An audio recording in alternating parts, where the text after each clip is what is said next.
Hello students, we start second chapter, that is sexual reproduction in flowering plant. Man has already completed your first chapter, reproduction in living organism, and today I am starting second chapter, that is sexual reproduction in flowering plant. Students, you have already studied that the sexual reproduction in plants or in animals, it is completed in three events. Means sexual reproduction, during sexual reproduction there are three major events which an organism undergoes, and these three events of sexual reproduction are: first one is pre-fertilization stage,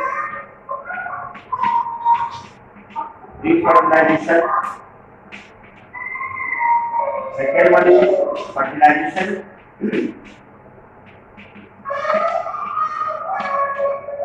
And third one is post-fertilization.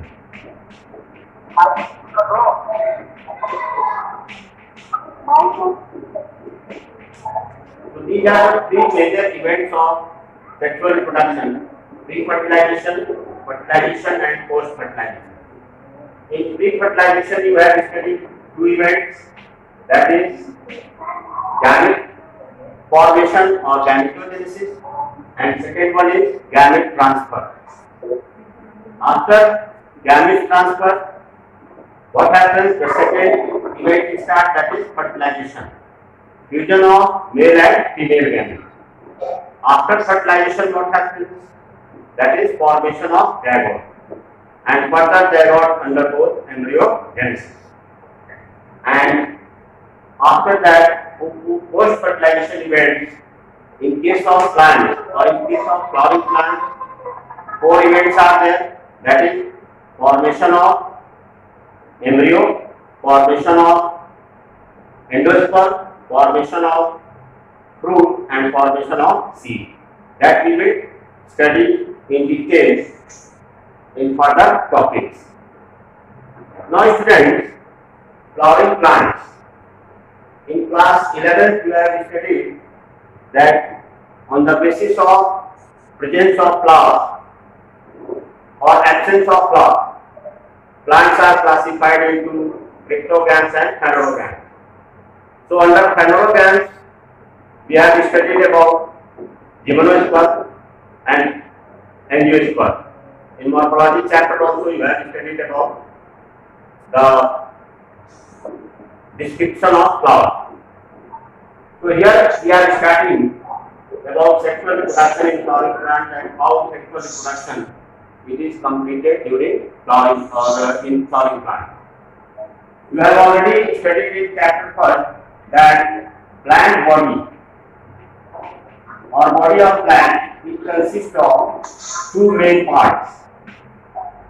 Plant body consists of two main parts.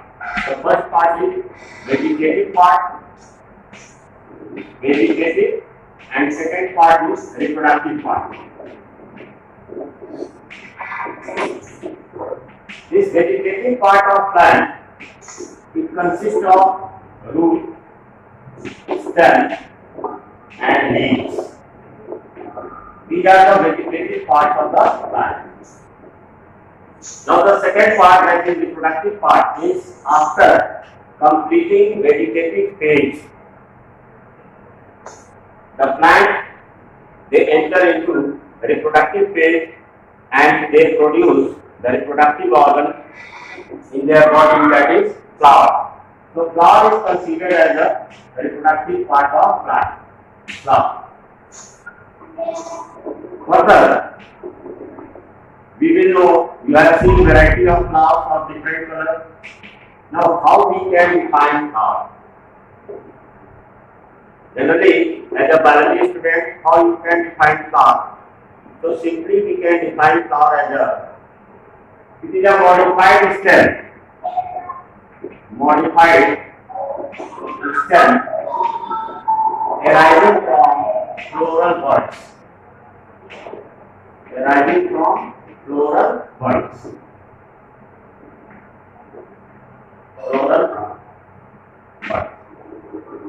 plant body or on the body of plant or stem part or branches, different types of buds are there.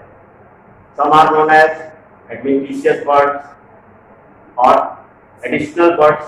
Besides that, auxiliary buds are also present in flowering plants, which arise in the axil of the leaves. And finally, the third type of bud that is floral bud.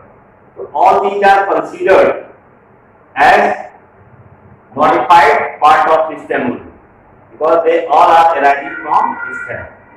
So we can define flower as a modified stem arising from floral buds.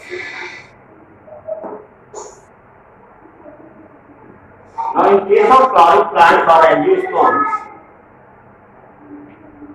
a flower is made up of, or a flower consists of whorls. Flower is made up of whorls, and these whorls,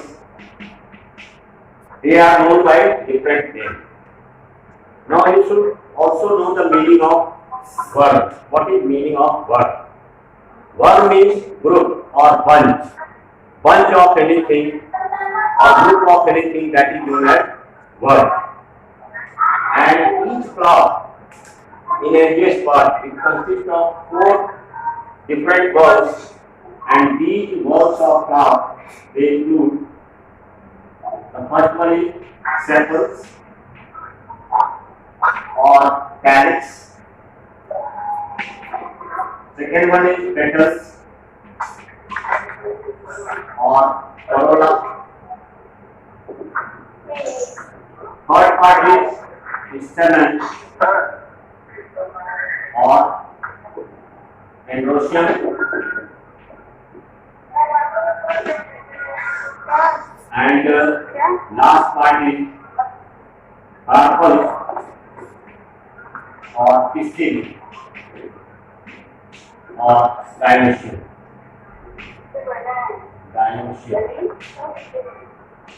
These are the 4 whorls present in flower: sepals or calyx, petals or corolla, stamen or androecium, and last one is carpel or pistil or gynoecium. Now, if we see a floral flower or floral part, here I am giving you the diagram of a simple flower.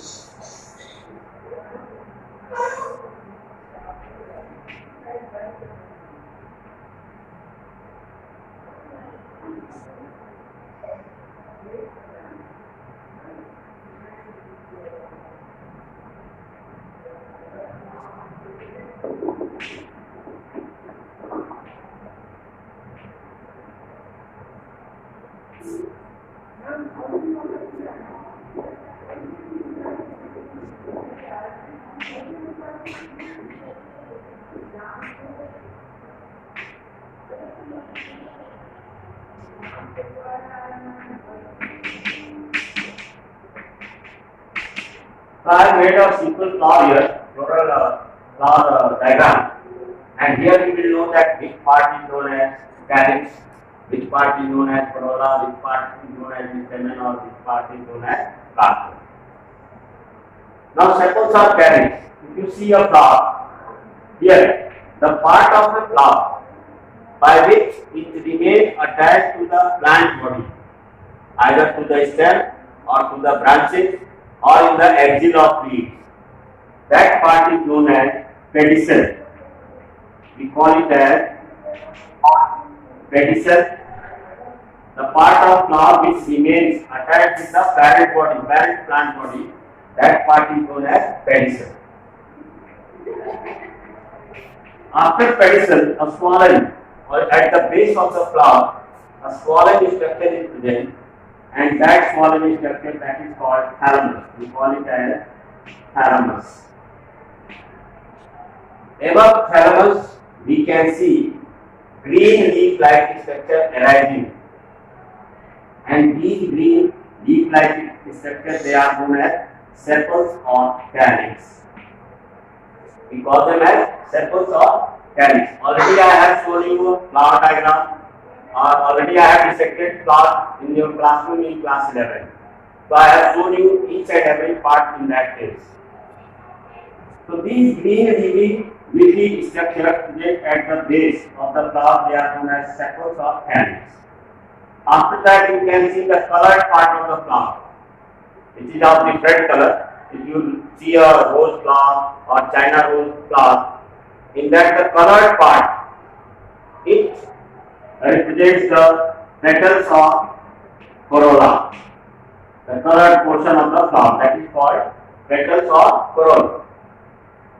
After that, in that flower, in the same flower, fine thread-like structures are arising from the base of flower, or in some cases from the style also. So that fine thread-like structure, it forms the filament, and at the top of the filament, a cap-like structure is present. Here you can see this represents anther. So both filament and anther, they collectively form a stamen or androecium. So filament and anther collectively they are known as the stamen, which represents the male part of the plant or male reproductive organ of the plant. Now you can see this part, the diagram. You pay attention on the diagram.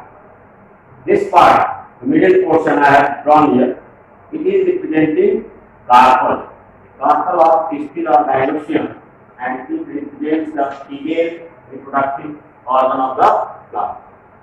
Now carpel or pistil or dinoecium, it consists of different parts also. They have sub parts. This top one, flask-shaped structure, this top part of the flower, that is called stigma. This tube-like structure below the stigma, that is style. Now this style grows on and becomes pod shape at the base of the flower, and this pod shaped structure, that is known as ovary. We call it as ovary. And when ovary is cut open, then under microscope we can see that it contains another structure which is known as ovule. And inside that ovule, another structure is present which is known as embryo sac. So these are the sub parts of the carpel or pistil or dinoecium, which includes stigma, style, ovary, ovule, and inside ovule we will find embryo sac, which is a microscopic structure. So this is the description of the flower, representing different parts of the flower: sepals or calyx, petals or corolla, stamen or androecium, carpel or pistil. Now students, in class 11, when you were studying about inflorescence, you have studied one topic, inflorescence. In that topic, you have studied that certain technical terms are used to explain or to describe a flower. For example, sepals or calyx. There you have studied two terms, gamosepalous and polysepalous. When calyx or sepals, they are fused with each other. जब वो आपस में fuse होते हैं, उस condition को हम लोग गैमोसेपलस कंडीशन कहते हैं। और जब सेपल्स फ्री होते हैं, एक दूसरे से फ्री होते हैं, उस कंडीशन को हम लोग पॉलीसेपलस कहते हैं। When the sepals are fused with each other, then we call it as gamosepalous, and when the sepals are free, we call them as polysepalous. In the same way, if you see the sepals or calyx of China rose plant, you pluck a China rose plant and observe the calyx. From the base they are fused, and towards the upper portion cut marks are made there. But basically at the base they are they are fused together. So that is an example of gamocephalus. And in case of rose flower, if you see, the sepals or calyx, they are free from each other. So that condition is known as polycephalus. In the same way, for petals also these two terms are used. One is known as gamopetalous. If the petals are fused with each other, if petals are fused among themselves, for example, you have seen nerium flower. Nerium means canal, yellowish flower in case of nerium. If you see the petals are fused together. So when the petals are fused, we call them as gamopetalous. And if petals are free, as you can see the petals of rose flower, you can easily remove each of the petals from the complete flower. So the petals are free, and at that time we use the term polypetalous. In the same way, Androecium and carpel, they are also different terms are used to explain them. Like you can see, staminode is there, means when the anther is or stamen is sterile condition. Then for explaining the bunch of anther, you have studied there monoidelphus, diadelphus, polyadelphus. So in order to explain the stamen or Androecium part, these terms are used. Like monoidelphus, if the anther are in bunch of one. Diadelphus, if two bunches are present. Polyadelphus, when they are present in several bunches. In the same way, carpel, pistil or gynoecium. So I told you that carpel or pistil or gynoecium, they are also explained by different terms. And just now I told you that carpel consists of 5 parts, in which the first part, that is called stigma, then style, then ovary, then ovule, and inside the ovule the embryo sac is. So different technical terms are also used to explain carpel. Now terms you have studied in class 11, like hypogynous flower, epigynous flower, perigynous flower, superior ovary, inferior ovary, half inferior ovary. So you can understand these things, you can go through the topic introduction from the class 11 textbook. Already all these terms have been explained. Now students, we are coming on the point that there are different flowers also. Depending on their nature and structures, flowers are of different types. Now, if I am introducing some terms here, complete flower, incomplete flower,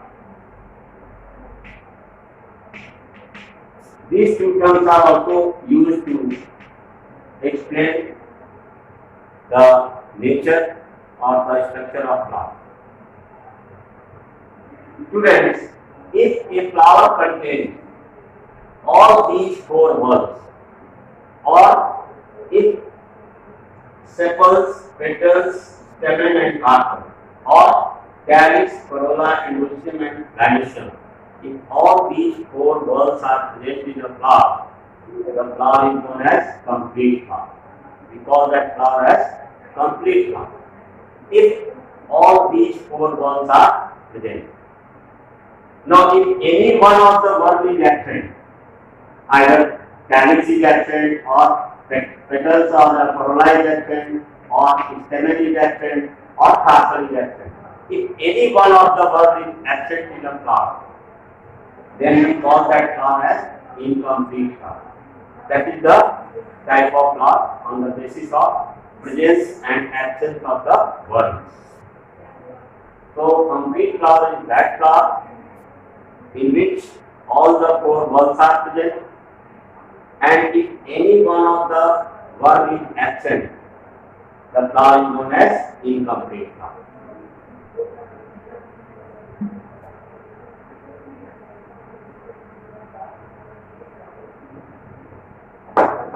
Certain more terms are used to explain the flower, like, and you might be confused with these terms. So today I am clarifying, and you should understand that what these terms are mean. Like unisexual flower, bisexual flower. Uni means you know that one. Now what is unisexual flower? If a flower is having only one of the reproductive part, one of the reproductive part means if the flower is either having a stamen or carpel, but not the both, then that flower is known as unisexual flower. And in that case, we use the term staminate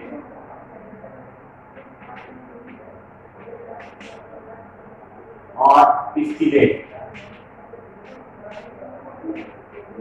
Staminate and pistillate for unisexual flower. If the flower is having only stamen and carpel is absent, then we call it as staminate flower. And if the flower contains only carpel or pistil, then we call it as pistillate flower. So that is the case of unisexual flower. A unisexual flower, it may have only one of the reproductive part, either stamen or carpel. So if it is having only stamen, then we call it as staminate flower, and if it is having only carpel or pistil, then we call it as pistillate flower. So that is the case of unisexual. Now in bisexual flower, what happens? Bi means two. Sexual means sex organ or reproductive organ.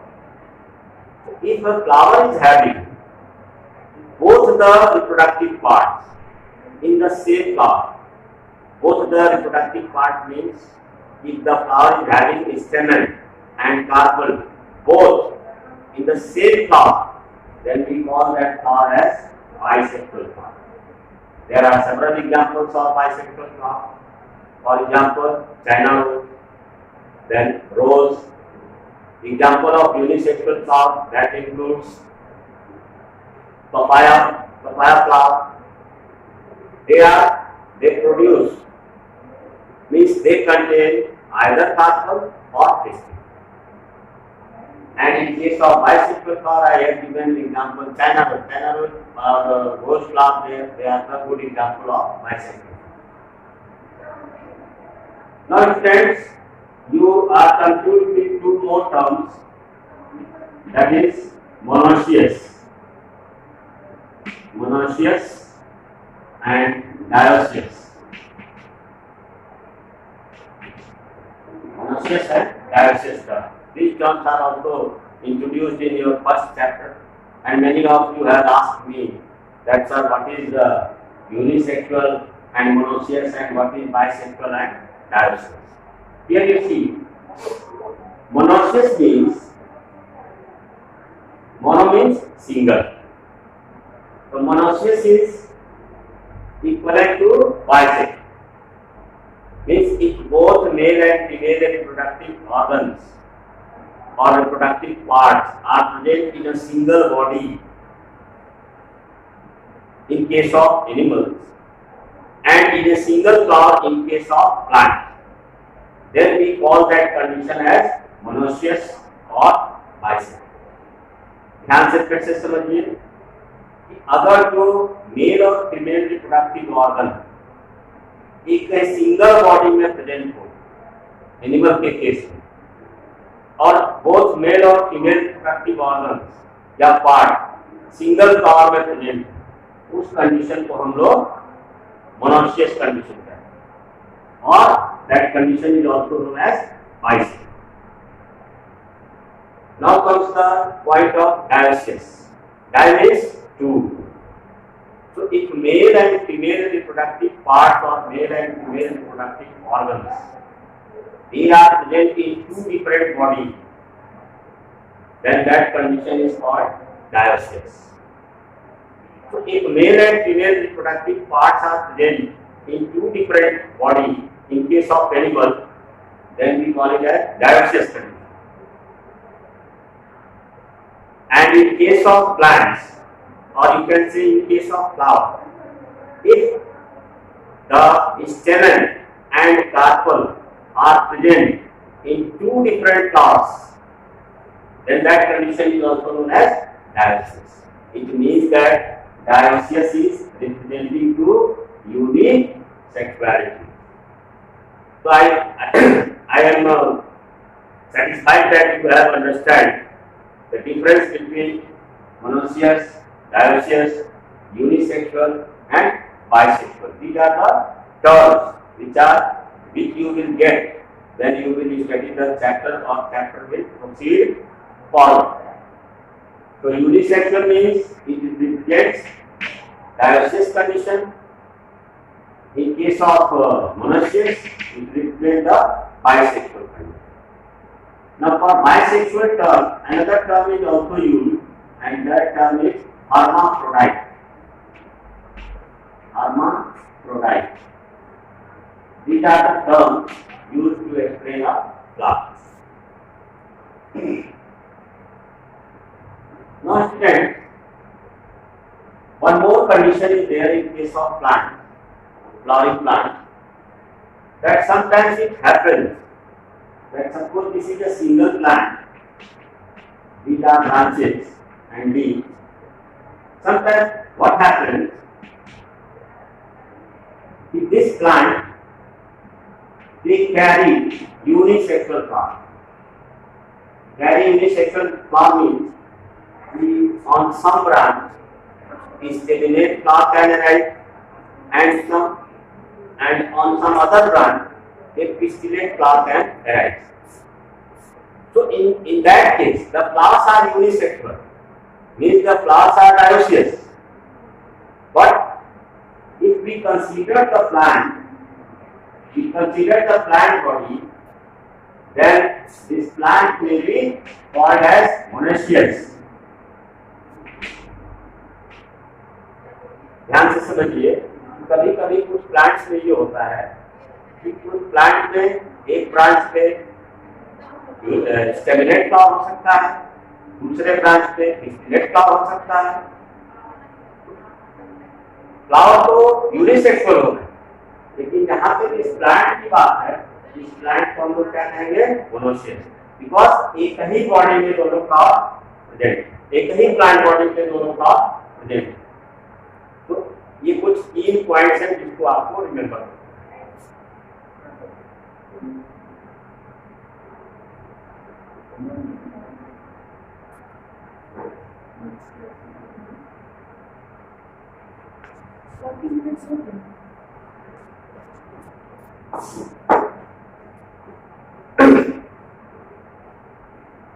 Now students, we will proceed further.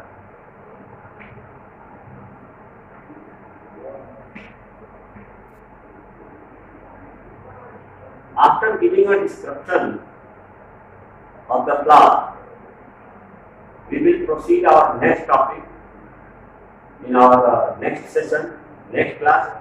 For the time being, you go through these points, these terms, whatever I have explained you today, you go through the chapter, and remaining topic I will explain you in my next. Thank you.